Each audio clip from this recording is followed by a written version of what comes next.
Ha? Ha? Bakit? Ha? Kaya mo ako? Ha? Ha? Lalaban ka? Ha? Uy! Uy! Sumagot ka! Ha? Tama! Ikaw harapin mo! Ha? Ikaw harapin mo! Ikaw harapin mo! Ha?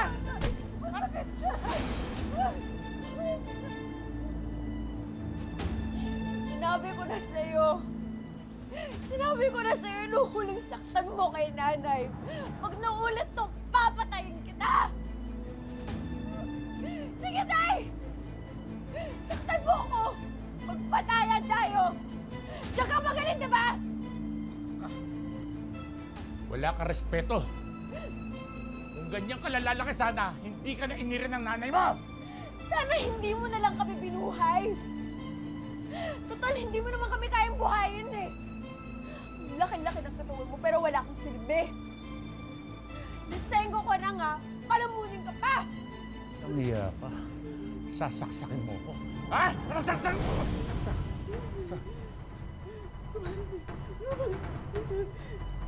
Roman! Bakit? Ano nangyayari sa'yo, Roman? Roman! Dalatin! Kuha ka ng tubig! Dali! Pinan! Tubig! Roman! Ang akala ng marami, puro saya at pagpapasarap ang pagkatrabaho sa ibang bansa. Ang totoo, bago pa man lumipad ang isang OFW, marami na siyang sinasakripisyo. At pagdating niya sa abroad, patong-patong uling mga sakripisyo ang kanyang haharapin at titiisin.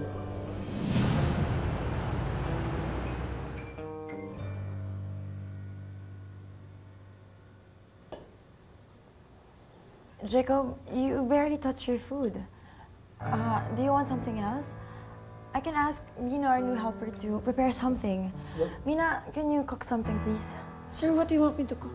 Look, I'm done. I'm done with this dinner. I'm done with you. Why, you didn't like the food? Sorry, Mina, can you cook something else, please? Can you wait for the new food? Mina, no, you don't have to do anything. Look, the food's okay. It's us. We are done. It's you, Zana. You need to sign the divorce paper tomorrow.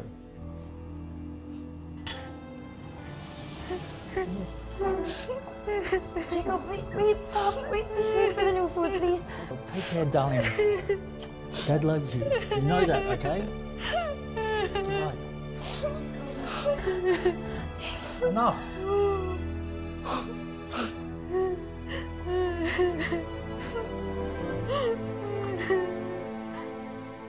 Ma'am Zaina, are you okay? It's all your fault. He left because of you. Emma, go to your room. From now on, we'll just eat leftovers. Siyempre na naman, gusto ko mukhang kagalang-galang yung nanay ko sa graduation ng kapatid ko. Ba't di mo nalang paggamit yung pinagawa ni Mrs. Torres? Eh di, kinatay na ako nun. Ano, sige na naman. Nubos lang talaga yung ipon ko sa kakaayos ng visa requirements tsaka sa recruitment agency. Pabayaran naman kita agad pagdating ng London. Pasensya na talaga, Mina. Matumal talaga bagsak ng burda ngayon. Ewan ko ba, ang mahal-mahal nitong telang binuburda natin. Pero kapiranggot ang bayad sa ating mga nagbuburda. Mina! Hoy, Mina! Itong telang diniliver ng kapatid mo sa Geraldine sira! Hanap niyo ba akong lukuhin, ha? Sis Torres, pasensya na po. Mangako ko, ayusin ko agad yung tela. Abay, dapat lang! Mas mahal ito kaysa sahod mo ng isang buwan! Ayusin mo to!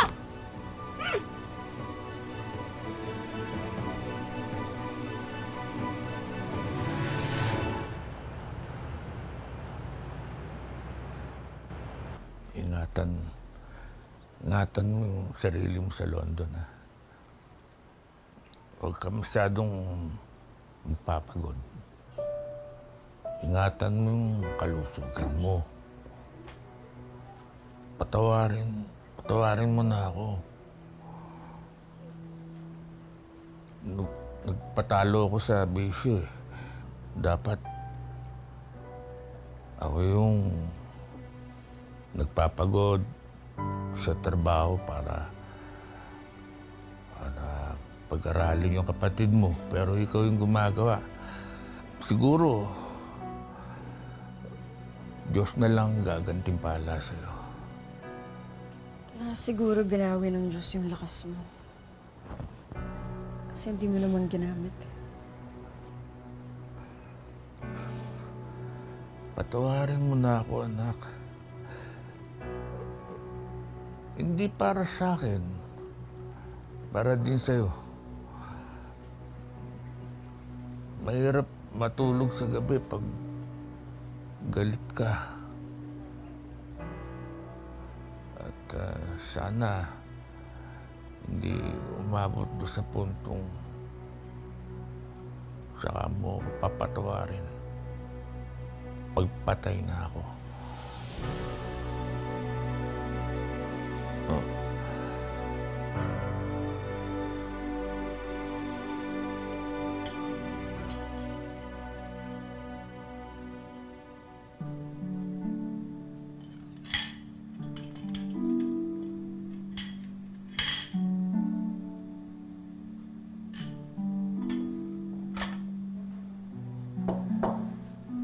Sorry, you eat it fast while my mom is still outside, okay? Thank you, Ama.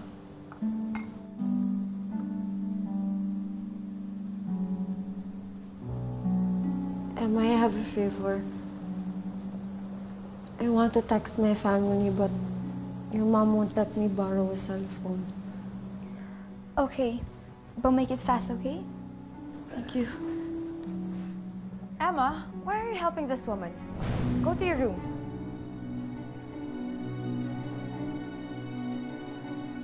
I said no cell phone. You're here to work, not to use my daughter's cell phone. Ma'am Zaina, I'm sorry. Roman! Roman! Roman! Geraldine! Dali! Yung tatay mo! Ano tinutuka nga mo dyan? Huwag ka ng tulong doon sa kapitbahay! Tulang! Roman! Tulang!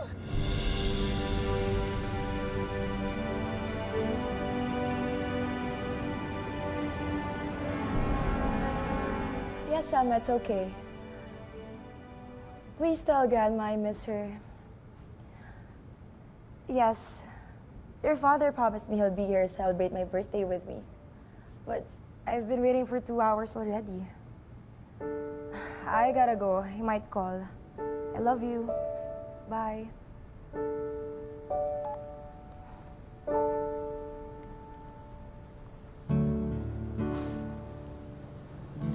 Ma'am Zaina, happy birthday. You look beautiful. Thank you. Ma'am, I want to ask about my salary. I will send it tomorrow morning. Thank you, ma'am.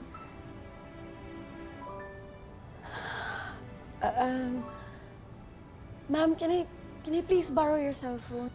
Please, my mom is worried about me. I just want to tell her that I'm okay. Please. Please. Just 1 minute only. Thank you.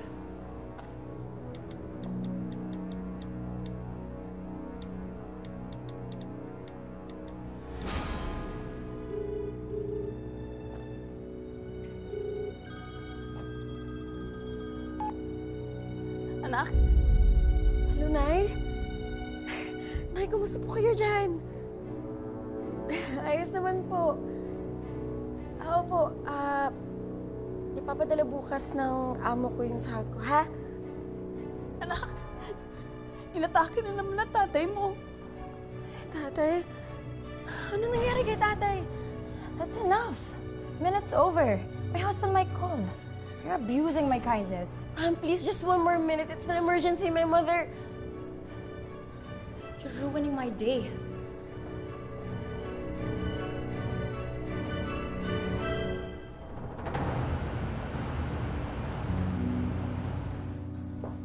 Are you okay, Mom? I'm okay, Emma. Just enjoy your vacation to your grandma's house. Anyway, I'm going to your father's place, and I'll make sure I'll win him back. And I promise you, I'll make your family whole again.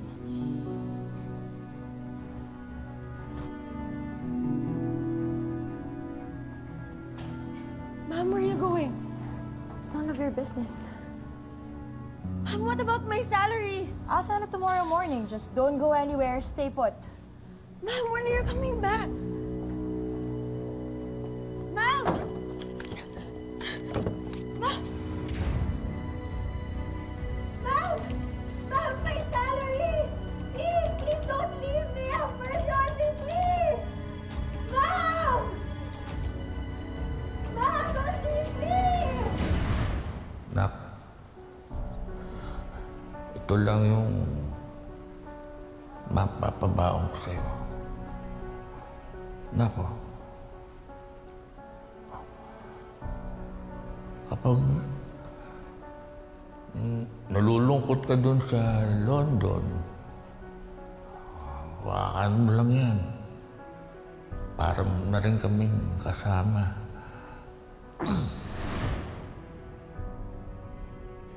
Dahil 3 araw na ako nakakulong dito. Wala silang iniwang pagkain para sa akin. Sa tubig gripo na lang ako nabubuhay.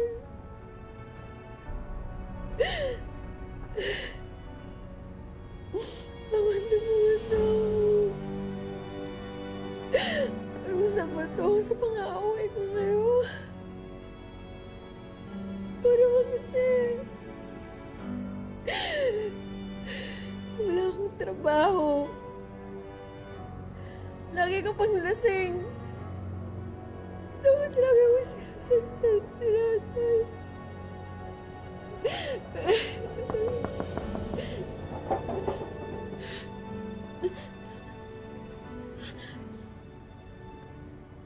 Ako si Angel.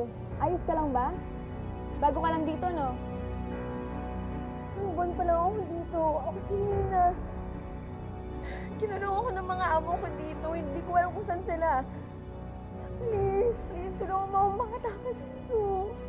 Hindi ka pwedeng tumakas. Ang policy ng UK, nakatali ka sa 6 months contract ng amo mo. Hindi ka pwedeng lumipat ng amo, hindi ka rin pwedeng tumakas. Makukulong ka. Nahiram na lang po ng cellphone niyo, please. Kailangan ako tumawag sa Pilipinas. O so, sige, pero bilisan mo lang, ha?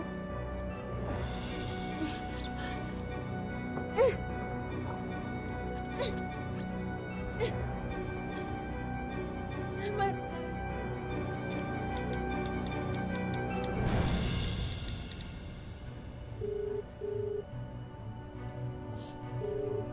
Nay! Nay, saan na? Nagbakasyon lang yung mga amo ko eh, kaya hindi mo nakatawag agad. Nina, ang tatay mo nasa ICU. Kailangan ng malaki-laking pera. Hindi sapat yung nakuha natin sa PDS o kay Congressman. Diyos ko, Nay, idagdag nyo na lang sa pinadala kong pera. Wala pa kami natatanggap, anak. Anong wala? Nagpadala yung amo ko, Nay. Wala nga, anak. Ay, hindi pwede. Meron yan. Nandyan lang yan. Bumalik lang kayo sa remittance center. Pasensya na, kailangan ko nang umalis. Nandiyan na yung amo ko eh. Babalikan na lang kita sa day off ko.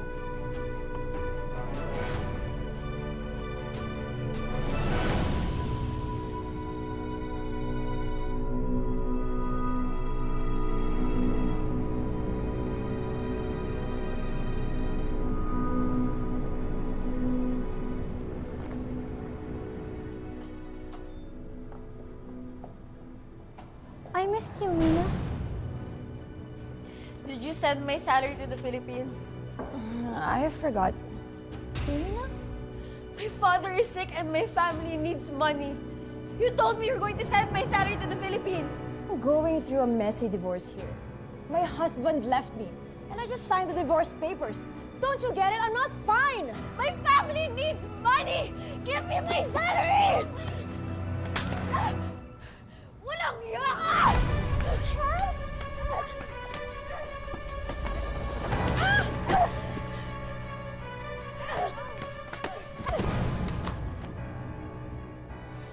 Tiniis ko lahat ng pananakit mo sa akin para maiahon yung pamilya ko. What What are you saying, you slave? Hindi ako pwedeng sumuko kahit hindi ko na kaya. Kasi umaasa sila sa akin. I'm gonna pay for this, no! Buong buhay ko nagtiis ako. Ayoko na, pagod na ako. Nina! No! Emma! Emma, sorry. Look what you've done! Go to hell! Mom, no!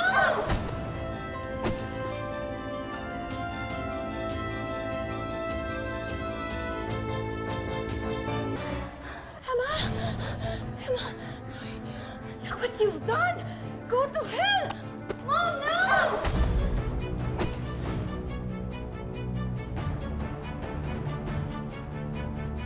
Mom, what are you doing?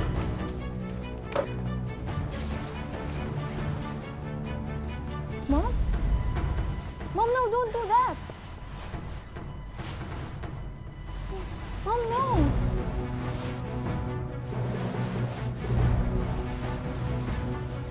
No, Mom, please don't do that!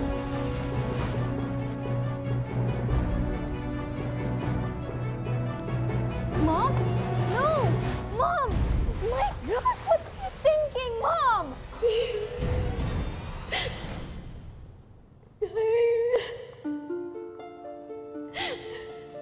Tulungan mo ako. Hirap na Huwag kang susuko, anak. Lumapang ka.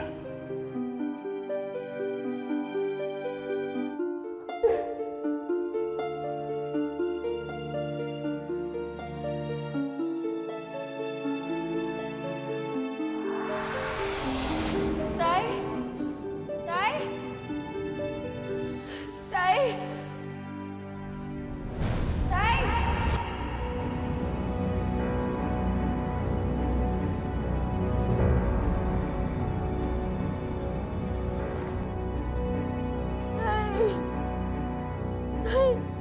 Mina? Mina? Mina? Mina? Thank God you're alive. Mina? Listen, you have to escape while my mom is still sleeping. Do you get me? You have to escape.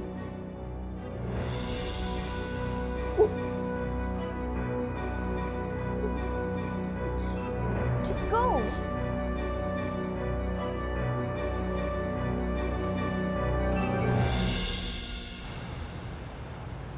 Hindi po ako pwede bumalik ng Pilipinas. Wala akong naipon dito. Para na lang yung pamilya ko. Kahanap na lang po ako ng ibang amo.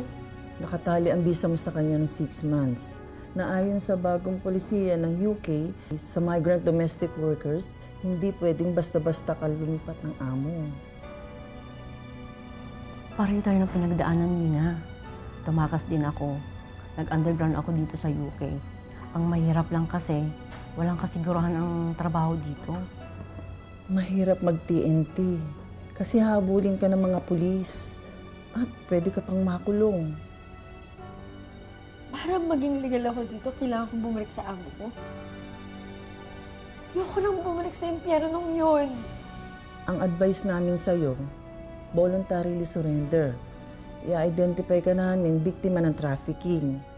Hindi ka makukulong, pero i-deport ka pabalik sa Pinas. Gusto mo makausap ang pamilya mo?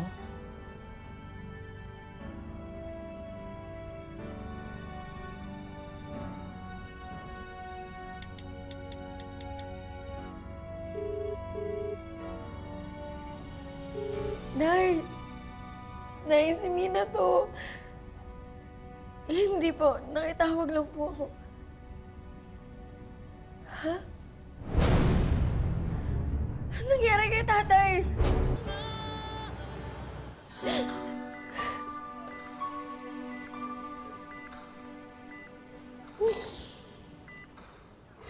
Kumuntos ang tatay mo. Ginawa na lahat ng doktor, anak. Aparato na lang daw ang bubuhay sa kanya. Ayoko nakikitang nahihirapan ang tatay mo. Ayoko. Anak, alam ko rin naman na ayaw ng tatay mo na makauntahan sa gastos dito kasi wala na tayong pera. Wala naman ang tatay. Hindi ko sinabi sa'yo nun. Pero bago ko umalis pa London, pinatawad na kita. Tayo, patawarin mo ako. Patawarin mo ako sa pagmamalupit ko sa'yo.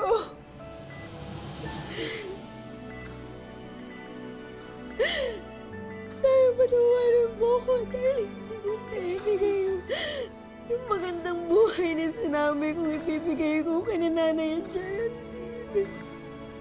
Patawarin mo ako, Nay.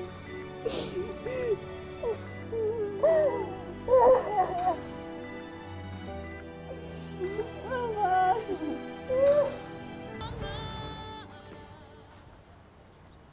Mina, ito po si Rene Alberto. maganda. Yung sinasabi ko pong sikat na fashion designer, naghahanap po ng borderera. Magandang araw po. Magandang araw. Si Mina po. Magaling yan. Magandang araw sa iyo, Mina. Pwede bang makita yung mga gawa mong borda? Opo. Teka lang po.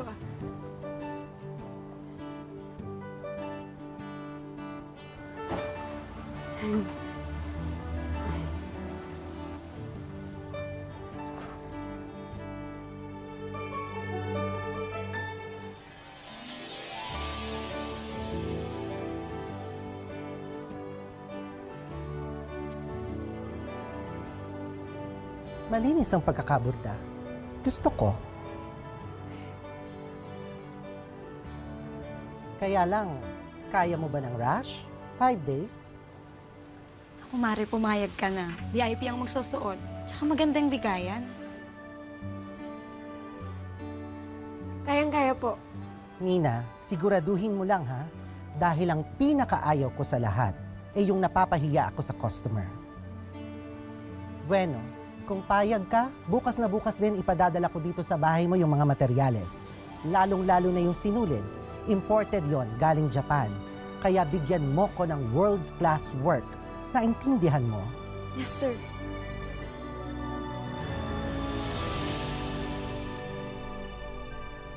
Relax lang po, sir. Magugustuhan ng kliyente natin. Ako, Mina, ninenervyos na nga ako eh.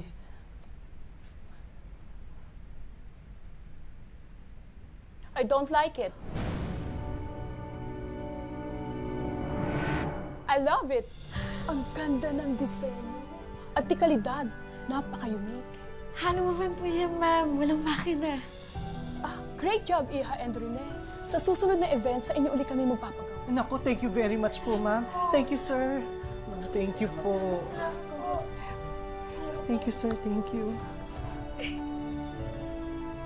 Ang paalala sa atin ng matatanda, kung saan ka nadapa, doon ka matututong bumangon. Isa itong aral ng buhay na kabisado na ng mga OFW na ilang beses mang madapa o malugmok sa pagharap sa iba't ibang pagsubok, babangon at babangon pa rin para sa katuparan ng kanilang pangarap na mas mabuting buhay para sa pamilya.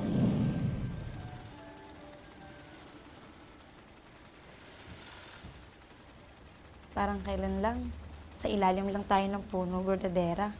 Tapos ngayon, no, may sarili ka ng patahian.